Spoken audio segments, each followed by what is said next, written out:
बिस्मिल्लाहिर्रहमानिर्रहीम। अस्सलाम वालेकुम। गर्मा गर्म खाने पीने की वजह से मेरा मुंह और जुबान जल गई है। अब मैं इसको फौरी ठीक कैसे करूं? जली हुई जुबान का इलाज जानिए मेरी आज की इस वीडियो में। मौसमी सरमा की शिद्दत में हर गुजरते रोज के साथ साथ इजाफा हो रहा है और गर्मा गर्म ग़िज़ाओं का इजाफा भी इसके साथ साथ बढ़ रहा है। मगर सूप हो, काफी चाय या यखनी वगैरह वो अपने साथ साथ एक खतरा भी लेकर चलती हैं और वो है जुबान या मुंह का जलना।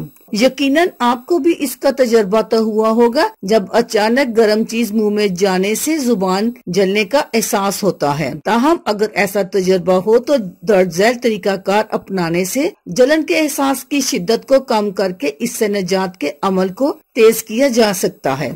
Number 1, ice cream आजमाएं। आइसक्रीम और दही जैसी क्रीम वाली चीजें इस मामले में मददगार साबित होती हैं। ताहम इन्हें ज्यादा मिकदार में खाने से गुरेज करना चाहिए। इनकी ठंडक आर्जी तौर पर तो सुकून पहुंचाती है मगर ज्यादा मिकदार से नुकसान हो सकता है। Number 2, mouth wash. एक और आम सा टोटका नमक को माउथ वॉश में मिक्स करके इससे कुल्लियां करें। इस महलूल का सुन कर देने वाला असर मुंह को फौरी तौर पर रिलीफ पहुंचाता है। नंबर 3, गरम नमकीन और कुरकुरी अशिया से गुरेज। मुंह जलने का तजर्बा होने पर चंद दिन तक ग़िज़ाई आदत में तब्दीलियां लाएं, यानी चंद दिन तक मसालेदार ग़िज़ाओं से दूर रहें जो जलन के एहसास को बढ़ाकर तकलीफ की शिद्दत में इजाफे का बाइस बन सकती हैं। इसी तरह नमकीन ग़िज़ाओं से भी यही असर होता है, जबकि चिप्स जैसी कुरकुरी चीजों के कोने इस तकलीफ को बढ़ाने का बाइस बनते हैं। नंबर 4, चुटकी भर चीनी। गर्म चाय या खाने ने जुबान को जला दिया है, अगर ऐसा तजर्बा हो तो चुटकी भर चीनी को चूस ले, इससे फौरी रिलीफ में मदद मिलेगी। Number 5, aloe vera. एलोवेरा जिल्द की जलन में भी मददगार साबित होता है, जबकि मुंह की जलन में भी फायदेमंद साबित होता है। ऐसे सयाल की कुल्लियां करें जिसमें